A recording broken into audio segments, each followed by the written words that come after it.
तर रामदास कदम यांनी पुन्हा एकदा उद्धव ठाकरेंवर गंभीर आरोप केलेत. मी जे बोललो ते खरंय, तुमच्या बछुड्याच्या डोक्यावर हात ठेवून सांगा खरंय का ते, असं थेट आव्हान रामदास कदम यांनी उद्धव ठाकरेंना दिलंय. तसंच शरद पवारांनाही मातोश्रीतील वरच्या खोलीतील जाऊ दिलं नाही असा आरोपही त्यांनी केला.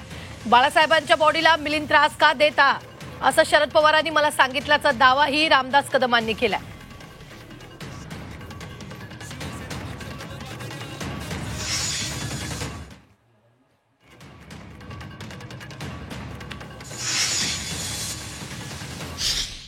ही अतिशय गंभीर बाब आहे.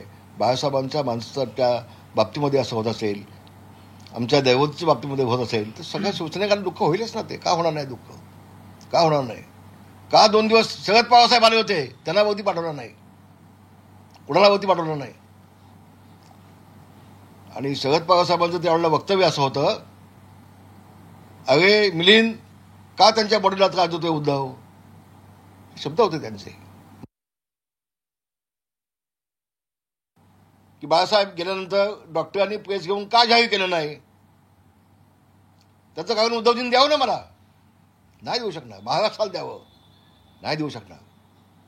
जे बोललोय ते वास्तव आहे. हाताचे ठसे घेतलेत की नाही उद्धवजी? तुमचा मुलगा आहे ना, तो बछडू, त्याच्या डोक्यावरती हात ठेवून शपथ घेऊन सांगा की बाळासाहेबांच्या हाताचे ठसे तुम्ही घेतलेत की नाही, आणि घेतले असाल तर त्याचं काय केलं नेमकं.